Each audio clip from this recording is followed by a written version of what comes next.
21 सितंबर 2012 दिन था शुक्रवार। सुबह सुबह दिल्ली पुलिस को सूचना मिलती है कि रोहिणी सेक्टर 17 पॉकेट बी में हत्या की वारदात हुई है।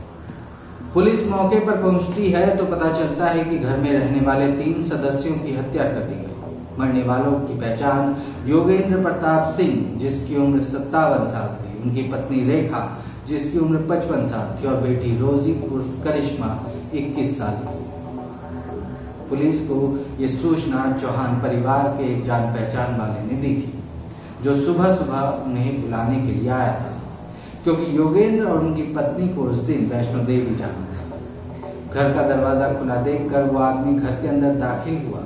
वहां देखा तो योगेंद्र प्रताप की लाश पड़ी हुई थी, खून से सनी हुई। वो घबरा गया, वो बाहर आया, उसने पुलिस को कॉल किया।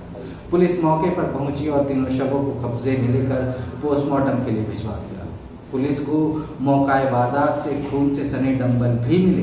21 सितंबर की सुबह योगेंद्र प्रताप और उनकी पत्नी रेखा को अपने पड़ोस के लोगों के साथ वैष्णो देवी जाना था।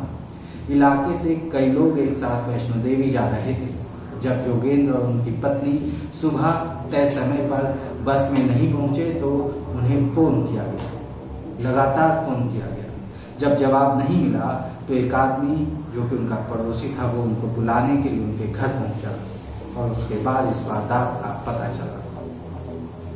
इस तीसरे हत्याकांड की जांच कई कोणों से की गई, या यूं कहें कि हर एंगल से मामले की जांच की गई, जिसमें लूटपाट से लेकर दुश्मनी और प्रॉपर्टी विवाद शामिल रहे, लेकिन कोई ठोस सबूत पुलिस के हाथ नहीं लगा जिसके दम पर इस मामले को सुलझाने का दावा किया जा सके। इस ट्रिपल मर्डर केस में लाश अलग अलग फ्लोर पर पड़ी हुई थी।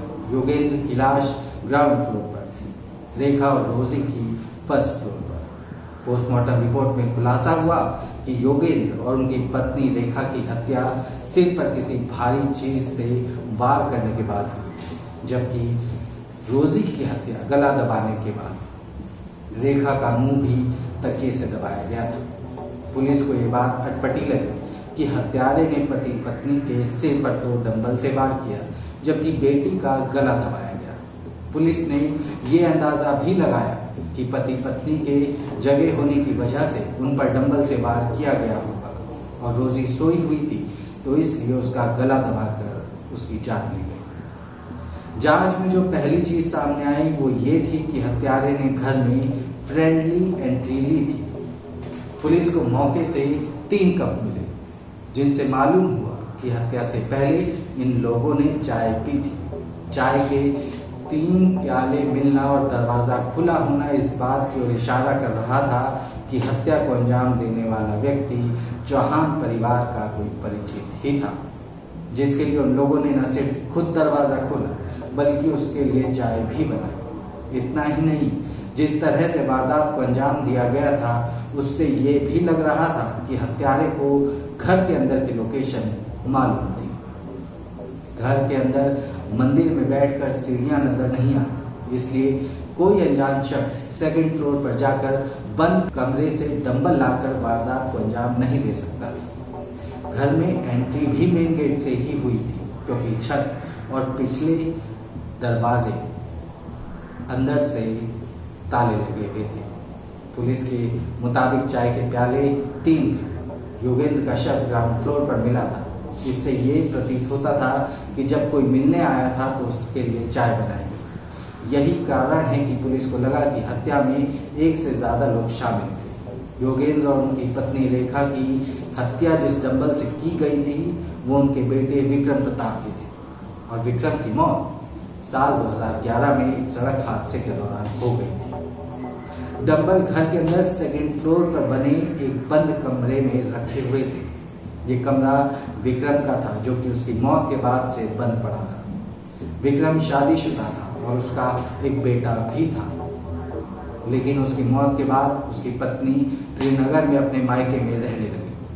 घर में रोजी के लैपटॉप के अलावा उसका और योगेंद्र प्रताप का मोबाइल फोन गायब था। योगेंद्र प्रताप की 2 बेटियां और जो अलग अलग रहती हैं। उनकी एक बेटी हेमा और बहू ने जब घर का सामान चेक किया तो दावा किया कि घर से लगभग 30 से 40 हजार रुपये कैश और ज्वेलरी और चांदी के कुछ बर्तन गायब किए। इससे पुलिस को ये लूट का मामला दिखा। योगेंद्र प्रताप की बेटी हेमा ने पुलिस को बताया था कि उसकी मां रेखा सुबह 4 बजे उठ जाती थी और घर की साफ सफाई करती थी। वो सुबह ही घर का मेन गेट भी खोल दिया करती थी। पुलिस ने आस पड़ोस में पूछताछ की तो ये भी मालूम हुआ कि योगेंद्र अक्सर ड्रिंक भी कर लेते थे। शाम को रोजी और उसकी मां रेखा फर्स्ट फ्लोर पर बने मंदिर में पूजा करते थे। उस समय योगेंद्र घर पर आ जाते थे, लेकिन आस पड़ोस के लोगों से बातचीत करने लगते थे। कभी हुआ तो बच्चों के साथ खेल भी लिया करते थे और इसी दौरान कुछ लड़कों को डांट भी दिया करते थे। साथ ही अपनी फैक्ट्री में काम करने वाले कर्मचारियों को भी डांट दिया करते थे। आस पड़ोस के लड़कों और फैक्ट्री में काम करने वालों से पूछताछ की गई, लेकिन जांच किसी नतीजे तक नहीं पहुंची।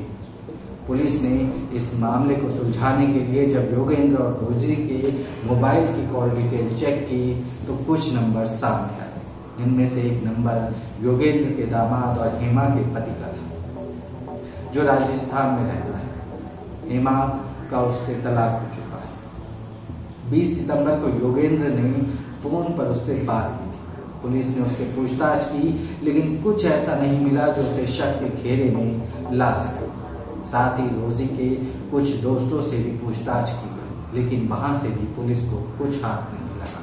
पुलिस के मुताबिक क्राइम सीन को देखने से ऐसा लगा कि हत्या की शुरुआत ऊपर से नीचे की ओर की गई। ऐसा इसलिए क्योंकि हत्या में इस्तेमाल डंबल सेकेंड फ्लोर पर थे, रोजी फर्स्ट फ्लोर पर सोई हुई थी। अब सवाल तो ये भी था कि क्या हत्यारा डंबल लेने के लिए ऊपर गया था या फिर वो सेंधमारी के मकसद से घर में घुसा और सामान की तलाश करते करते सेकंड फ्लोर तक पहुंच गया, जहां उसे कमरे से डंबल मिले, क्योंकि डंबल से ही रेखा और योगेंद्र की हत्या हुई थी। बाद में उसे रोजी का पता चला तो उसने रोजी की भी हत्या कर दी। दूसरा अनुमान ये भी है कि डंबल लाने से पहले हत्यारा रोजी के कमरे में घुसा और फिर गला घोंटकर तकिए से मुंह दबाकर उसकी हत्या कर दी गई। इसके बाद वो सेकंड फ्लोर पर गया, जहां उसे डंबल मिला। डंबल लेकर वो नीचे आया और फिर रेखा की हत्या करने के बाद योगेंद्र को भी मौत के घाट उतार दिया। इस मामले में पुलिस ने न केवल साइंटिफिक बल्कि ह्यूमन इंटेलिजेंस का भी सहारा लिया। पुलिस ने इस संबंध में मौकाए वारदात पर मिले उन चाय के कपों का डीएनए टेस्ट भी करवाया, ताकि पता चल सके कि चाय पीने वाला आदमी कहीं परिवार का ही कोई सदस्य तो नहीं। एक कप का डीएनए परिवार के लोगों से मैच नहीं किया और पुलिस की जांच अब इस अजनबी की तलाश में जुटी हुई है। यानी हत्यारा जो कोई भी था, उसे घर में आसानी से एंट्री मिली, उसने चाय पी, उसे किसी ने रोका टोका नहीं और बड़ी सफाई के साथ उसने वारदात को अंजाम दिया। लेकिन वो कौन था? इस सवाल के जवाब के लिए पुलिस ने सैकड़ों लोगों से पूछताछ की, जिसमें चौहान परिवार के अपनों से लेकर अनजाने लोग शामिल थे। नाते रिश्तेदार, आस पड़ोस, दोस्त, कर्मचारी, सब। इन सब के अलावा इलाके के आवारागर्द, बैड कैरेक्टर, सेंधमारी करने वाले छोटे मोटे अपराधी, इनसे भी पूछताछ की गई। इस उलझी हुई ट्रिपल मर्डर मिस्ट्री को सुलझाने के लिए प्लम्बर, इलेक्ट्रीशियन, सफेदी करने वालों से भी पूछताछ की गई, लेकिन पुलिस के हाथ कुछ नहीं लगा। लेकिन हाँ, इस मामले में एक हैरान करने वाली बात ये रही कि एक सेंधमार को पुलिस ने किसी मामले में पकड़ा। जब उससे पूछताछ की गई तो उसने इस ट्रिपल मर्डर केस में शामिल होने की बात कही, लेकिन वो पूछताछ के दौरान वारदात की सीक्वेंस और मौकाए वारदात के बारे में ठीक से कुछ भी नहीं बता पाया। इसलिए उसे इस मामले में छोड़ दिया गया। बस यही इस ट्रिपल मर्डर केस के इस किस्से पर फुल स्टॉप लग जाता है। तो क्राइम के किस्से में आज इतना ही।